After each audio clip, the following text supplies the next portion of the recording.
Hello, Chef Marcus Guiliano here. Welcome to Chef on a Mission Radio, episode number 86.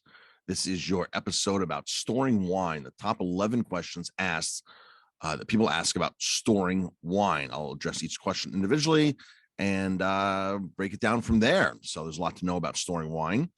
But first off, this is brought to you by Unopened Bistro, 90 miles north of New York City in Ellenville, New York, the first certified green restaurant in upstate New York. That is my restaurant. That's where you'll find me, 90 miles north of New York City at Aroma Time, THYME Bistro, aromatimebistro.com. Follow us on Instagram, Facebook. We are on there. We are also on TikTok. Check us out. We love wine, love wine here. We love all kinds of good things, good food, good wine, wine especially. We have great connections in wine country, and we know a lot of people in Italy and Mexico now, and all through New York and California. So it's all about high quality, independently owned wine at Aromatime Bistro. And because of that, we've spun off a company called VIP Winery Vacations, where we take you to our friends' wineries all throughout wine country in Italy. We've done Spain before. We've done Mexico, Valle de Guadalupe, south of San Diego, and all through New York, the Finger Lakes, Long Island, and here in the Hudson Valley. We also have business to get you around safely, a designated driving business. So check out VIPWineryVacations.com. Follow us on Instagram and Facebook on there as well. Check out our website for upcoming trips. All right, so the top 11 questions about wine storage. So a lot of people come to me and go, Marcus, I got this bottle of wine 10, 15 years ago. You interested in buying it? You interested in, tell me how good it is. And even I had a high school teacher call me once, a retired high school teacher. She was like, I'm moving to Florida, Marcus. I've got all this really good wine, that I've been saving for years. I figured, it was worth something. Do you want to buy it from me? And I went up to her house, and the wine was basically wine that was like wedding gifts. You go to a wedding, you get a bottle of wine. Jim and Joan married on, July 14th, 1980. And I'm like, oh, this is a wine you've been sitting on for 30 years. And so, folks, wine, especially wine like that, is not going to improve. It's not going to improve at all. In fact, at that point, you just have basically, a nice display piece on your on your bookshelf or wherever you're going to keep it to commemorate that kind of stuff. And even the wine you'd even buy in the store, in most cases, you're going to save for 3, 4, 5 years. Just it's a big no. Probably it's a big no, and I'll talk about that in this episode. How to store it, where to store, how to store open bottles of wine, because that's important too. Screw top versus cork, all that kind of stuff. So let's jump into the top 11 questions when storing wine. All right, so let's see here. I have my sheet somewhere here, because I wrote down all the questions because I didn't want to miss any. So, and now here we go. All right. So question number 1, does all wine get better with age? Of course, based upon my intro to here, all wine does not get better. All wines are aged to an extent, right? So all wine, when it's made, gets fermented, and then it gets either put in stainless steel tanks, it gets put into oak barrels. So you're always a vintage behind typically, unless you're working with like something like Beaujolais Nouveau. Beaujolais Nouveau comes from Beaujolais, France. And what Beaujolais is, it celebrates that year's harvest. So it's harvested in September and released in November. So it's 2 months old, but it's very, very fresh wine. The normal cycle is to pick grapes in the fall if you're in the northern hemisphere, right? Northern hemisphere, southern hemisphere is different seasons. So if you pick grapes in the fall time between end of August and beginning of October, let's say you're making rosé wine, something fresh, or even Chardonnay, Sauvignon Blanc, you're going to pick those grapes, you're going to ferment them, put them in stainless steel, then put them in the bottle. And by the time the whole fermentation process happens, stainless steel, you're going to then put it into a bottle and have it shipped out probably by March. So you're still 5-6 months behind. So that is technically aged if you want to say that, but that's a young wine and that's meant for it to be consumed very young. Rosé wine, same thing. Rosé or whites like that tend to do it. Now, if you're going to make a bigger, powerful Chardonnay, and you're going to put it in oak barrels for 6 months or whatever, then you're going to put that process off a whole another 6 months. If you're going to keep it in the bottle, then for a couple of months more before you release it, because that also helps the aging process. But still, even a wine that's aged for a couple of months in oak, or a Chardonnay in oak that you're going to buy at the store, at the wine shop, still might not go 2-3 years. 2-3 years might be pushing in a lot of these, especially those unoaked wines, those white wines, rosés. And it's not that they're going to be bad, but there's no reason to age and improve most of these wines. I think the statistics is like less than 5% of wine is meant to be really like held on to and aged. Most wineries want you to consume their product and consume it quickly to buy more, because it's all about cash flow and revenue. So, all right. So really to answer that question, does wine get better with age? Some of it gets fantastic with age, but most of it, not really. Meant to be consumed young, consumed within 6 months of buying it. Which wines do get better with age? So the best aged wines are going to be the red grapes, typically Port, Cabernet, Merlot, Sangiovese, Monastrell, Cabernet Franc, Nebbiolo, which makes the famous Barolo and Barbaresco, Malbec, and Syrah. So regions like Bordeaux, but not all Bordeaux's. Again, a very small section of Bordeaux's. Barolos will need to age. Barolos are those wines from northern Italy, from Piemonte, made from the Nebbiolo grape. I never know anybody that's just as excited about drinking anything less than 5-6 years old on Barolos. If you know Barolos, big tannins, got some nice subtle fruits in there, and they need to age. They just need to. Sangiovese, which I mentioned, makes the Chianti. Now, we're getting down all Chiantis, are going to do the long haul of 10 years or so, and they're not going to do that. Barolo, 10 years. Oh my gosh, you're in great shape. The more structured and powerful the Chianti is, yes, you can age it 10 years. You can age it 15 years. Merlot, a lot of people might go to the store and pick up a bottle of, California Merlot, whether it's Blackstone or whatever else is on the market, for $10-15. You're only going to get 2 years out of something like that. But a powerful Merlot from Italy or from Bordeaux that has good structure to it, you're going to get 10, 15, 20, 25 years. If you're buying something like Macedo, which is $100 a bottle, $200 a bottle, Macedo from Italy, 100% Merlot, you're going to get the distance out of that. Sant'Emilion wines will age a little longer. That is 100% Merlot. So it just depends upon how the vintner is making these as well. Monastrell is also called Mourvedre in France. Mourvedre will, if it's properly made, of course. If it's a young Mourvedre that's meant to be consumed young, no. And all this is predicated on the style that the winemaker is doing these. Now, again, some you can't, like Barolo, making Nebbiolo. It's like I said, nobody's really excited about drinking anything less than 5 or 6 years old on those. Port wines, vintage ports, will age beautifully. And they'll improve in the bottle. A tawny, like 10-year or 20-year, they're not going to improve in the bottle, but they're not going to go bad.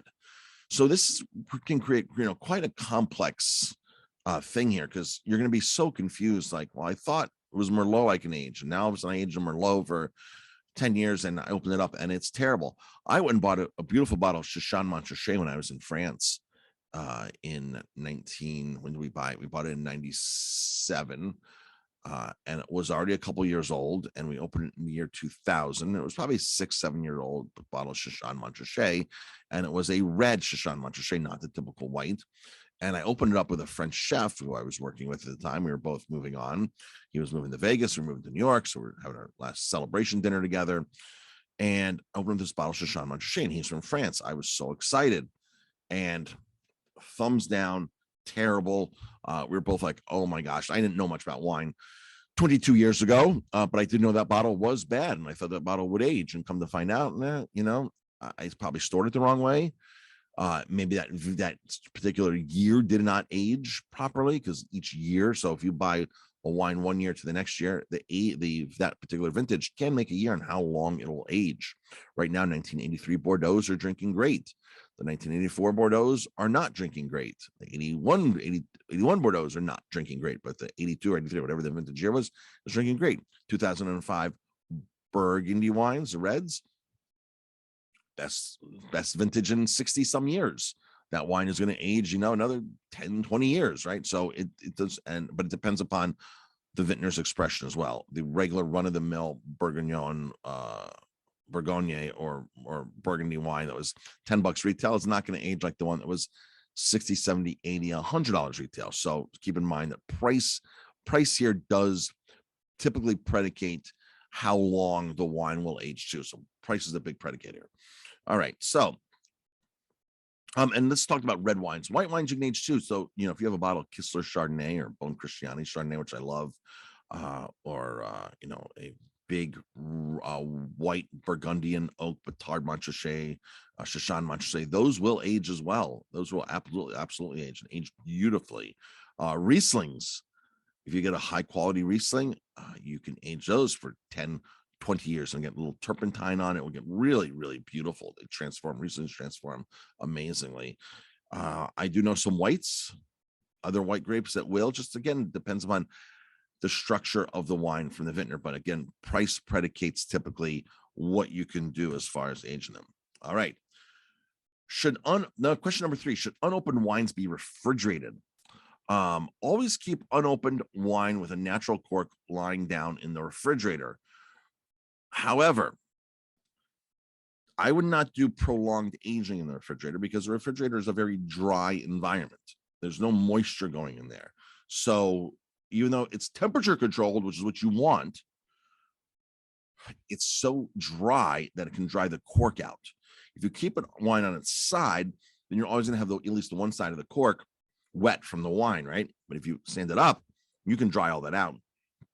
And that's when air can actually infiltrate into the actual wine. Is once that cork gets dry. So we're going to talk about how to store wine, but that's the thing. So I wouldn't store wine more than 6 months in the refrigerator, unless it was a natural wine with no sulfites. All right. Natural wines tend sometimes to have secondary fermentation going on, and it just depends on the wine you're buying and the vintage. And sometimes the winemaker made a boo-boo, and you do get some secondary fermentation that really isn't bad at all. Refrigerating it will slow down or stop any of that happening. So, but no more than 6 months. I wouldn't do more than 6 months in the refrigerator.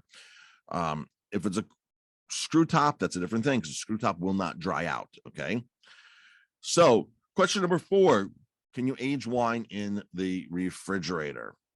So wine aging in a cellar is best, and a wine refrigerator is optimal. They have wine storage units that do nothing but wine, wooden shelves inside, and you can buy these for $1,000, $2,000. You can buy two zone, one for whites and reds in the same unit.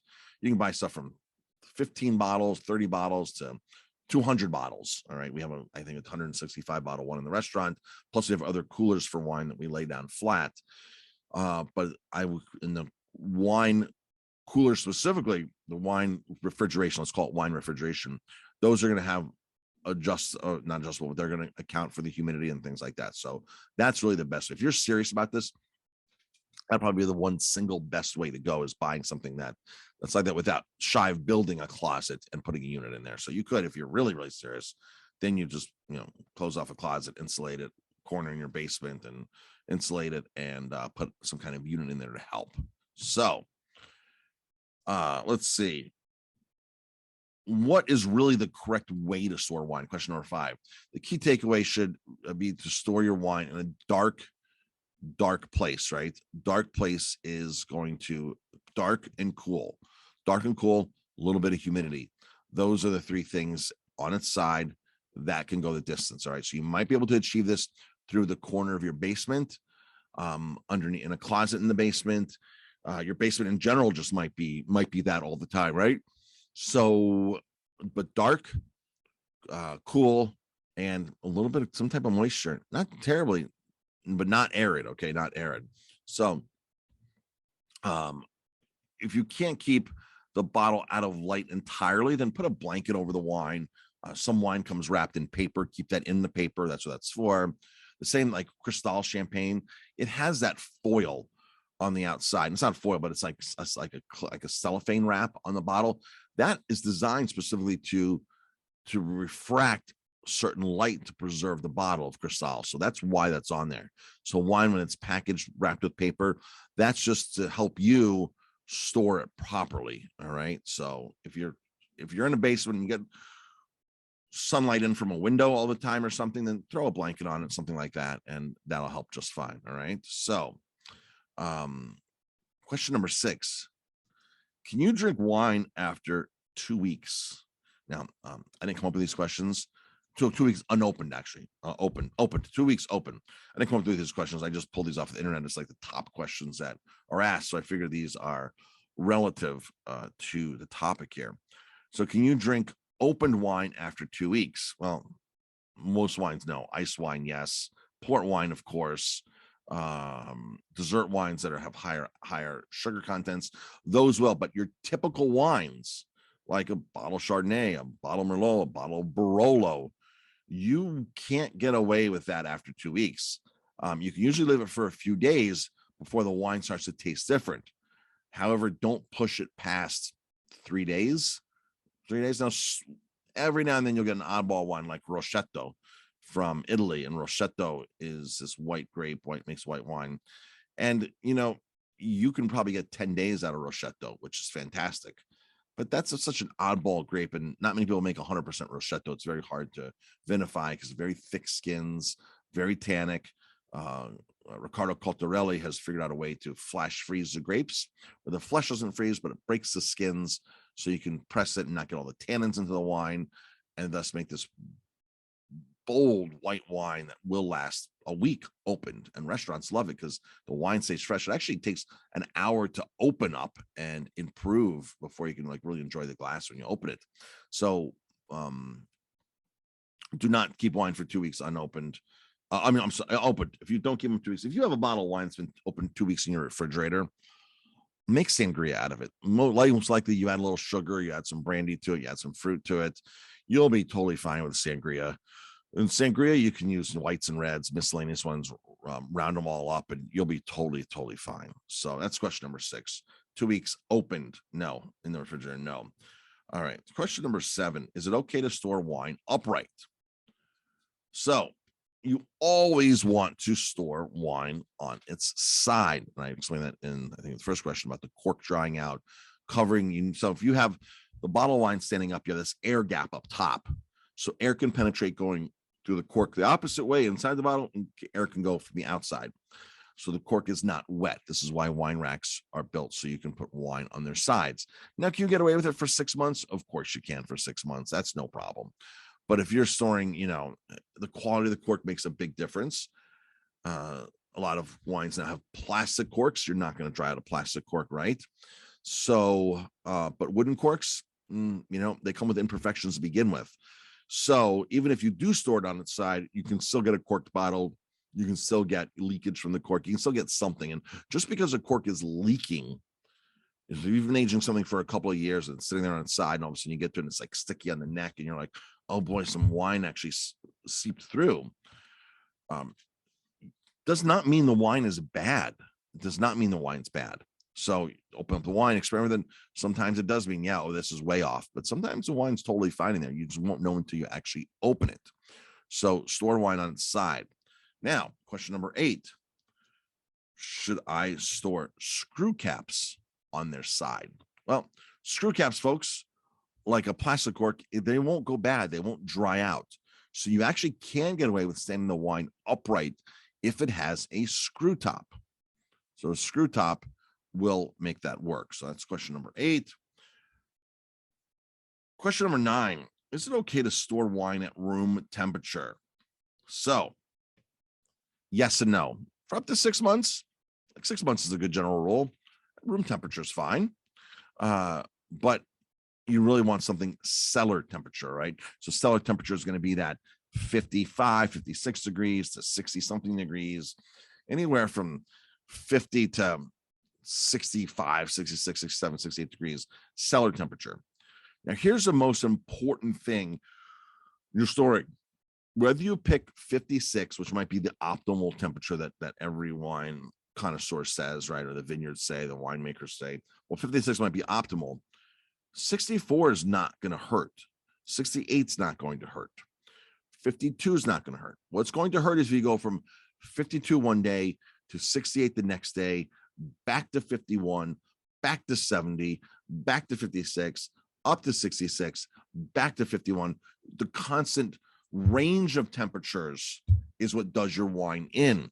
So the exact specific temperature does not, as long as it's in with that, 50 to 68 degree range or whatever, if you look it up and you'll find a specific there, that doesn't hurt it so much as the fluctuation, temperature fluctuation. And again, lighting helps, the light, the moisture is always helping.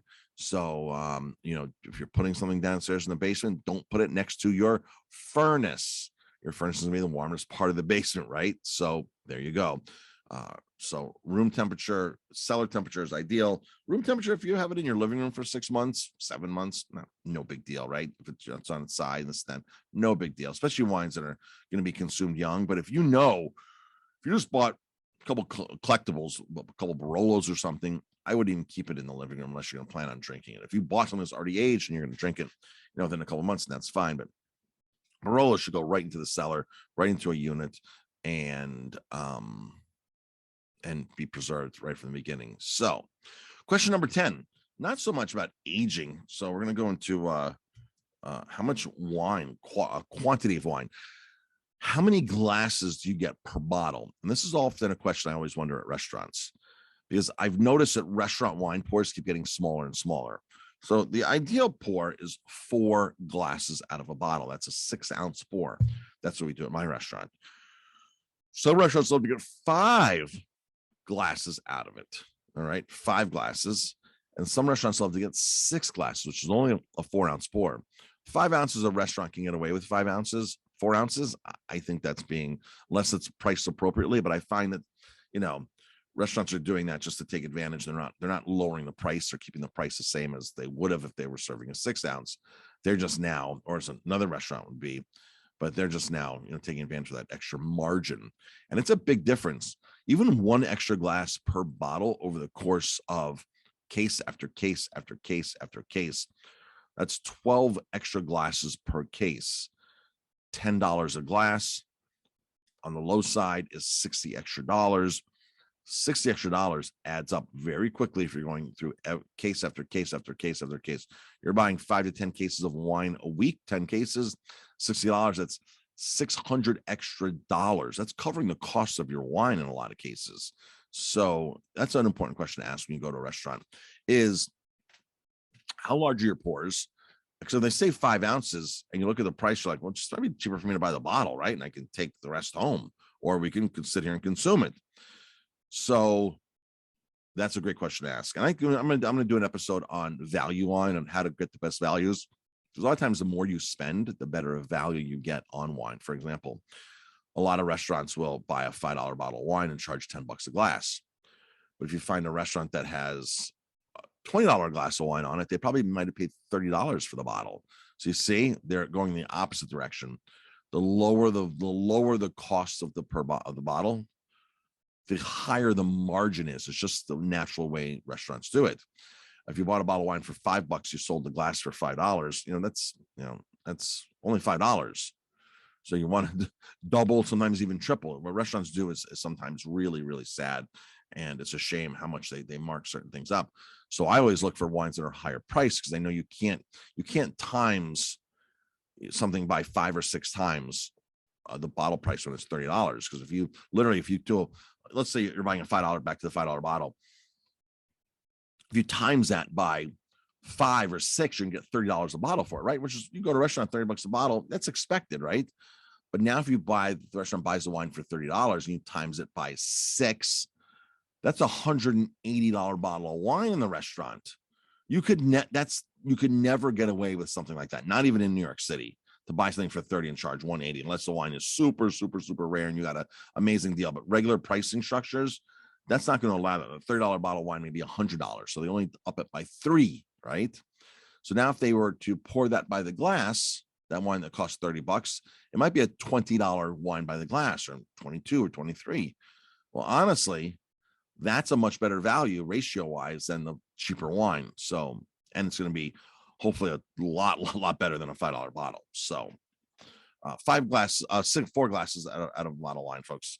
And the last question, number 11. This is interesting. Is 1 bottle of wine too much for one person? Well, the correct answer here is, wine. Well, wine certainly has its benefits. There are definitely risks that come with drinking it to prevent addiction or whatever. It is not recommended to drink a bottle of wine regularly, is what they're saying here. But the question is a bottle of wine too much for one person? I don't think this properly answered the question, because the reason why it's 750 milliliters, 25 ounces, is because the French figured out many years ago that having a normal seating, starting a normal seating, having a glass of wine before dinner, and 2 glasses of wine during dinner and a glass of wine after dinner, so a normal setting of a couple of hours, 3 hours or whatever, that 1 bottle, 750 milliliters, is perfect per person. So the French says, no, this is why it's 750 milliliters, because it's perfect for one person for the setting of a course of an evening, right? But the answer here that I got is no, it's not. So they're talking about the health concerns. Of course, it's not recommended that you drink a bottle of wine every night, but the French say, no, a bottle of wine is just perfect. 750 milliliters is just perfect. 25 ounces is just perfect for the normal individual, the normal French person. And we all know the French have a healthier lifestyle than us Americans. I think this has several different things to take into account. A lot of the studies are done with people in the country. They're farmers. They're not people that live in, central Paris, in the big cities. They're farmers. They get lots of fresh air. They eat fresh food. They farm their own food organically. They might make their own wine organically. There's a lot of factors to consider when saying, oh, well, the French are healthier. Well, maybe certain French are, maybe not all French are. All right. So that's the way it goes with a lot of things.